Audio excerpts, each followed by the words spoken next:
पाणी टंचाई घोडबंदरच्या पाचवीला वाघबिळकर टँकरच्या दावणीला।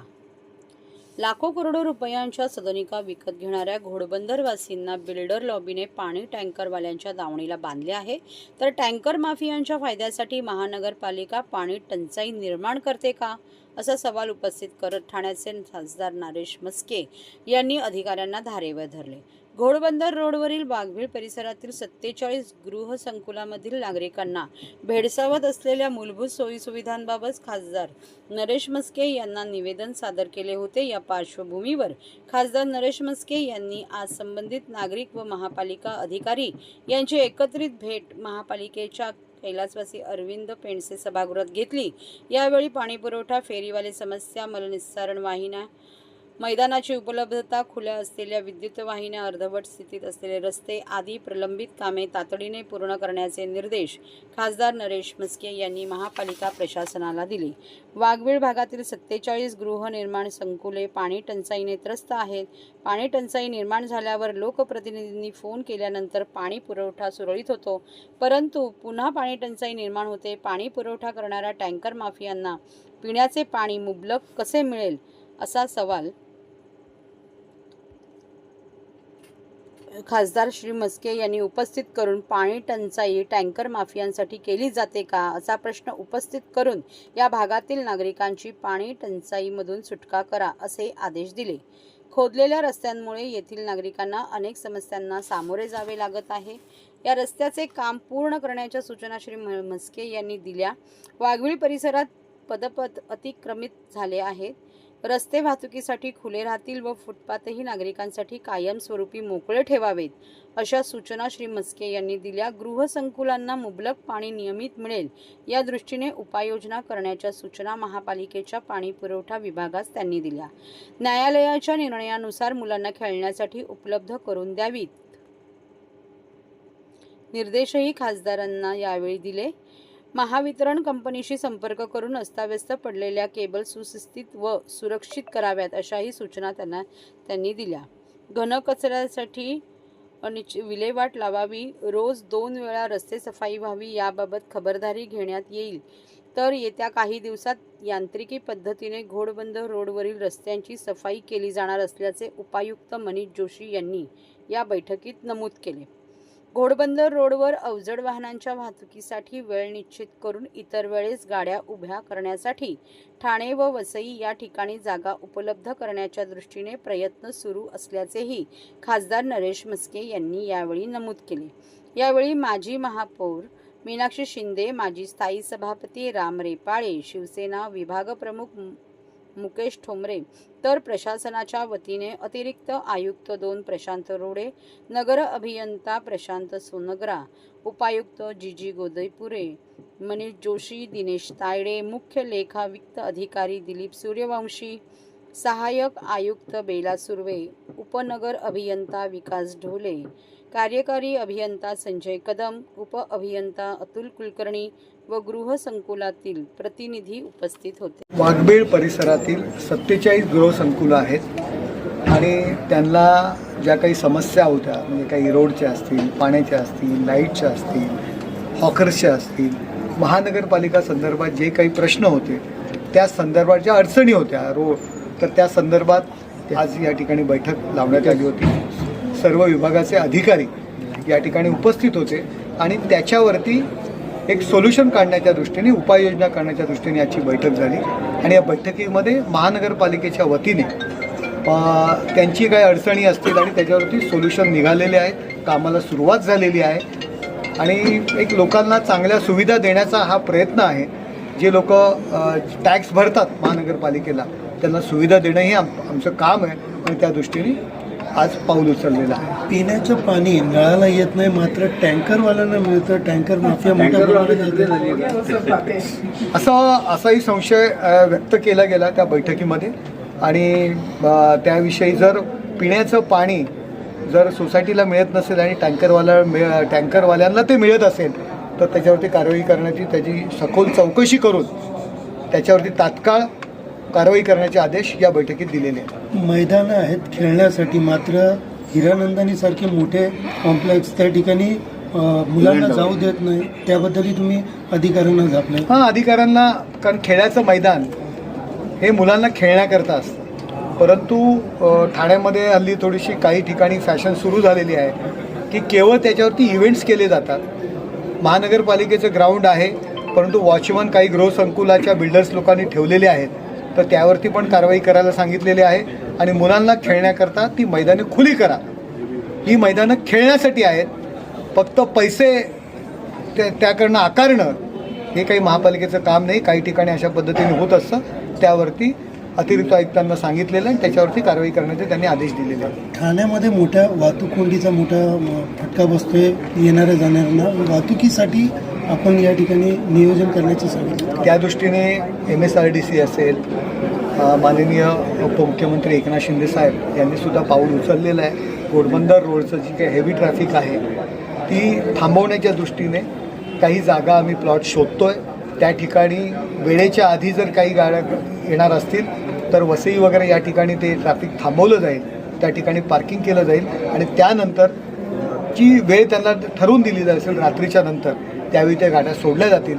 अशा पद्धतीने नियोजन करण्याच्या दृष्टीने पाऊल उचललेलं आहे. सर, अनेक ठिकाणी CCTV बंद आहेत, तक्रारी येत आहेत, चोऱ्या मोठ्या प्रमाणात सुरू आहेत. त्याविषयीसुद्धा काही ठिकाणी जे CCTV बंद असतील, काही ठिकाणी नवीन CCTVची गरज लागणार आहे, त्या संदर्भात सुद्धा या ठिकाणी निर्णय घेतले.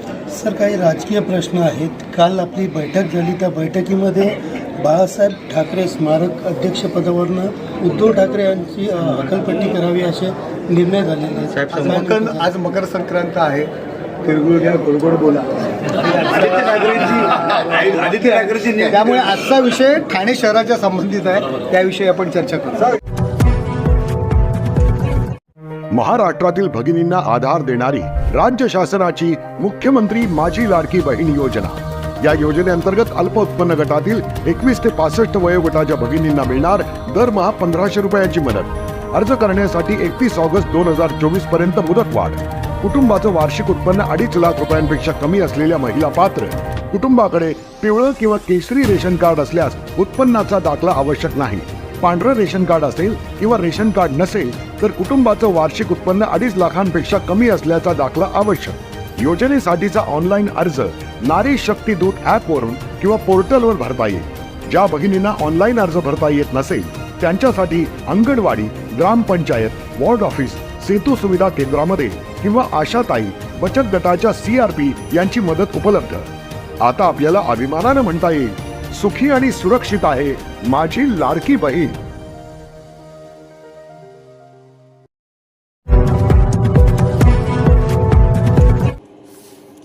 मालवणी महोत्सवात रंगला समूह नृत्याचा सामना. खासदार नरेश म्हस्के यांची मालवणी महोत्सवाला भेट. ठाण्यात सुरू असलेल्या भव्य मालवणी महोत्सवात मंगळवारी स्थानिक बच्चे कंपनी तसेच युवा वर्गाच्या समूह नृत्याचा सामना रंगला. शिवाईनगर येथील स्थानिक मुलांचे तसेच विद्यालयीन व महाविद्यालयीन विद्यार्थ्यांच्या ग्रुप डान्सची अंतिम फेरी पार पडली. विशेष म्हणजे मंगळवारी या महोत्सवाला खासदार नरेश म्हस्के यांनी भेट देऊन प्रत्येक स्टॉलवर जात कोकणी व्यावसायिकांची विचारपूस केली. ठाण्यातील शिवाईनगर उन्नती गार्डन येथील मैदानात कोकण ग्राम विकास मंडळाच्या वतीने आयोजक सीताराम राणे यांनी भव्य मालवणी महोत्सवाचे आयोजन केले आहे. 10 दिवस संपन्न होत असलेल्या मालवणी महोत्सवाला मोठ्या प्रमाणावर प्रतिसाद मिळत आहे. दिवसागणिक प्रचंड गर्दी वाढत असून येथील खाद्यपदार्थ तसेच विविध वस्तू खरेदीकडे नागरिकांचा कल दिसून येत आहे. मंगळवारी महोत्सवात स्थानिक मुले तसेच महाविद्यालयीन व विद्यालयीन युवांची ग्रुप डान्स स्पर्धा पार पडली. एकापेक्षा एक अशा सरस नृत्याविष्काराने रसिकांचे मनोरंजन झाले. कोकणातील परंपरा, मनोरंजन आणि खाद्य संस्कृतीची रेलचेल असलेल्या या मालवणी महोत्सवाला मंगळवारी ठाण्याचे खासदार नरेश म्हस्के यांनी भेट दिली. यावेळी बोलताना त्यांनी सीताराम राणे यांनी कोकणची कला व खाद्य संस्कृती मुंबई, ठाण्यासारख्या शहरात आणून हा मालवणी महोत्सव गेली 26 वर्ष सुरू ठेवल्याबद्दल आनंद व्यक्त केला. विविध स्टॉलद्वारे राणे यांनी कोकणातील व्यावसायिकांना संधी उपलब्ध करून दिली. त्याचबरोबर सांस्कृतिक कार्यक्रमांना देखील मोठमोठे कलाकार न आणता स्थानिकांच्या कलेला वाव मिळवून देत एक उत्तम पायंडा पाडल्याचे सांगितले. दरम्यान ह्या मालवणी महोत्सवात 19 जानेवारीपर्यंत रंगारंग कार्यक्रमाचा तसेच कोकणी खाद्यसंस्कृतीचा आस्वाद घेण्यासाठी रसिकांनी आवर्जून भेट देण्याचे आवाहन कोकण ग्रामविकास मंडळाने केले आहे. मालवणी जे काही फूड असेल, आपलं ग्रामीण फूड असेल, या ठिकाणी मी पाहिलं की फक्त विदर्भातलं सुद्धा फूड आहे. या ज्या काही चायनीजच्या जमान्यामध्ये अजिनोमोटो खाऊन आपलं आयुष्य कमी करण्यापेक्षा जे आपलं ग्रामीण फूड आहे, जे आपलं घरगुती फूड आहे, त्याचा आस्वाद तरुणांनी घ्यायला पाहिजे. एवढंच या ठिकाणी मी सांगतो.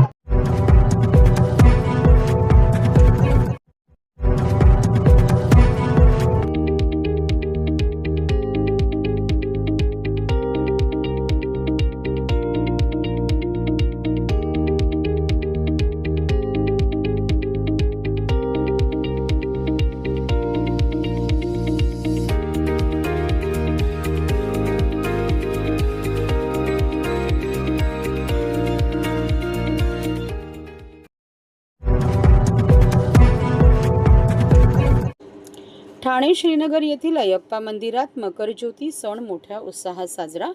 ठाणे श्रीनगर येथील अयप्पा मंदिरात मकरज्योती सण मोठ्या उत्साहात आणि भक्तिभावाने साजरा करण्यात आला.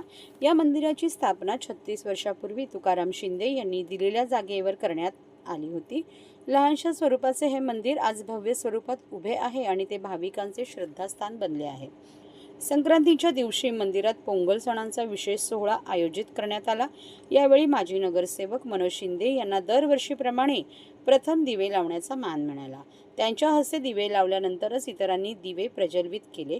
उत्सवाच्या मुख्य कार्यक्रमात मनोज शिंदे यांनी देवाची आरती केली. नंतर त्याची गुळाने तुलना करण्यात आली.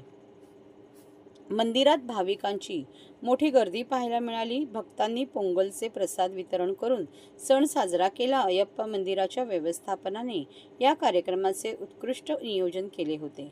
भक्तांनी या सणाला मोठा प्रतिसाद दिला, ज्यामुळे मंदिर परिसरात भक्तिरसात न्हाऊन निघाला होता.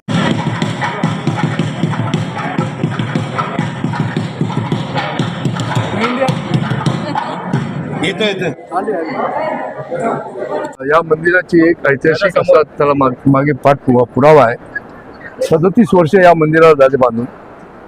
त्या ठिकाणी उन्नीकृष्णन, आमचे टायर व्यवसायात असलेले कुमार आणि त्यांचे सर्व सहकारी, अगदी 5-7 सहकारी या भागामध्ये संपूर्ण केरळा समाज, साऊथ इंडियन समाज आहे. त्यांनी या ठिकाणी ज्याप्रमाणे केरळामध्ये मल्यामध्ये ज्याप्रमाणे मंदिर आहे डोंगरावर, तशा प्रकारच्या डोंगरावर या ठिकाणी साक्षात्कार झाला की इथे मंदिर बांधावं. त्यांनी त्या ठिकाणी मंदिर बांधलं. तेव्हापासून या ठिकाणी मकर संक्रांतीच्या माध्यमातून शबरीमल्याला ज्या वेळेला दिवा लागला जातो, त्यावेळेला 36 वर्षापासून शिंदे कुटुंबाच्या वतीने या ठिकाणी दिवा लावून मकर संक्रांतीच्या सणाला सुरुवात केली जाते. आता तुकाराम शेठ शिंदे यांचं तो वय झाल्यामुळे या ठिकाणी त्यांनी मला अधिकार दिल्यामुळे मी आता गेल्या 5-6 वर्ष या ठिकाणी दिवा लावून सुरुवात करतोय. या ठिकाणी जानकर आहेत, शैलेश आहे, आमचे संतोष आहे, ही सर्व मंडळी बरोबर माझ्या मणी नायर आहे, आमचा उन्नीकृष्णनजी आहेत, तुकाराम आहे, असं नाव घेतल्या सर्व वर्षानुवर्ष आज त्यांची मुलं, त्यांच्या मुलांची मुलं या ठिकाणी श्रद्धेने या ठिकाणी येतात आणि एक प्रकारचा मनोमिलनाचा एकत्र येण्याचा हा संदर्भ पण भेटतो आणि मनातून आतून जी श्रद्धा निर्माण होते. ज्या प्रकारे पूजेचं नियोजन असतं, सर्व ठिकाणी दीपक असतो, जशी काय दिवाळीचं आहे हिंदू संस्कृतीचं एक चांगलं प्रतीक म्हणून या भागामध्ये या ठिकाणी सर्व धर्म समभाव या माध्यमातून सर्व धर्माची लोक या ठिकाणी येतात आणि हा सण साजरा केला जातो. मी या मकर संक्रांतीच्या निमित्ताने संपूर्ण जनतेला मी आमचे जानकर, शैलेश या सर्वांच्या वतीने शेठ आणि आमचा अय्यप्पा मंदिरचा जेवढा पण आमचे मेंबर आहेत, कमिटी मेंबर, त्यांच्या वतीने शुभेच्छा, शुभकामना देतो. एवढंच सांगतो. जय महाराष्ट्र. शबरीमला हे देवस्थान केरळामध्ये असून आणि साऊथ इंडिया आणि आता महाराष्ट्रातली मुलं, माणसं, सर्वच जनता चांगल्या प्रमाणात तिकडे जातात आणि आज 14 जानेवारीचा मकर संक्रांतीचा फार मोठा महत्त्व असतो. त्या दिवशी आपण बघितलं तर दिवा जो आकाशामध्ये त्याचं सायंटिफिक पण अजून शोधलं गेलं नाही, म्हणून त्या आजच्या दिवसाला फार महत्त्व आहे. या दिवशी सर्वच साऊथ इंडियन असतील, सर्वच प्रकारची सर्वच जनता इथली आज इकडे अय्यप्पा मंदिरात येते. माननीय मनोजदादा यांचे वडील तुकाराम शिंदे साहेब, शैलेशदादा यांचे वडील यांनी फार 37 वर्षापूर्वी ही जागा अय्यप्पा मंदिरला आपण दिली होती, मोफतमध्ये दिली होती. म्हणजे खरंच आपण बघितलं तर शिंदे कुटुंबीय हे चांगल्या प्रकारे समाजकार्यामध्ये आपण बघत असतो, पण धार्मिक याच्यामध्येही चांगल्या प्रकारे योगदान 37 वर्षापासून केलेलं आहे. म्हणजे आपण त्यांची क्षमता आपण समजू शकतो. आणि आज या मकर संक्रांतीनिमित्त आज शिवसेना परिवारातर्फे, शिंदे परिवारातर्फे, जानकर परिवारातर्फे, पटाणे साहेब आहे, सर्वांतर्फे सर्वांना शुभेच्छा देतो आणि पुढील वर्षाची शुभेच्छा देतो. अय्यप्पा शाबरी मेला अय्यप्पा मंदिर में हम लोग जनवरी 14 तारीख से लेके संक्रांत तक ये उपवास चालू है। भगवान इतना लोग करोड़ों लोग दर्शन के लिए जाते हैं। अभी हमारा जो वागड़ा क्षेत्र के अंदर पहले कोई भी मंदिर, कोई भी ऐसा संस्था नहीं था। JSC में हम लोग ने मराठी स्कूल, शांतिनगर मराठी स्कूल में अय्यप्पा पूजा एक दिन रखा था। उसका बाद में जो है दूसरा साल में जो है सिंधे साहब का साथ, तुकाराम सिंधे साहब का पीछे में जगह के लिए पढ़ा था, और वो साहब ने एक साल तो घुमाया ऐसे घुमाया, लेकिन वो भगवान छोड़ा नहीं है, उनको भी छोड़ा नहीं, हमको भी छोड़ा नहीं है। 87 दिसंबर 28 तारीख के दिन, सोमवार का दिन सुबह 5:30 बजे को शिंदे साहब और मैं ये जगह पे आया। साहब ने एक पैसा लिया नहीं है, ये जगह हमको दिया। हम लोग ने ये जगह इतना मेहनत से बनाया, इतना मेहनत से, भगवान की शक्ति था, नहीं हो तो हम लोग कुछ नहीं है, इसमें कुछ नहीं। जब भी हमारे पास 3020 रुपये लेके इसको ऊपर आया था, इधर का जो भक्त लोग जो है, श्रद्धा लोग ने जो दिया, दान दिया, आज इधर तक हम लोग लेके आया। अगर आज कम से कम अभी नवंबर 14 तारीख से लेके ये दिसंबर 26 तक हम लोग रोज भोजन दिया था। जो लोग बड़ा पूजा जो चलता था, ये सब अभी संक्रांत है, समाध है यार। मकर संक्रांत का दिन सिंधे साहब, तुकाराम सिंधे का घर से एक आदमी आके एक बत्ती लगाने के बाद में बाकी बत्ती लगेगा। ऐसे हम लोग ने सिस्टम बना के रखा, आज तक ऐसे चलते रहते। अभी आगे वो लोग संभाल ले, तो हम लोग संभालेंगे है। और स्वामी शरणय्यप्पा।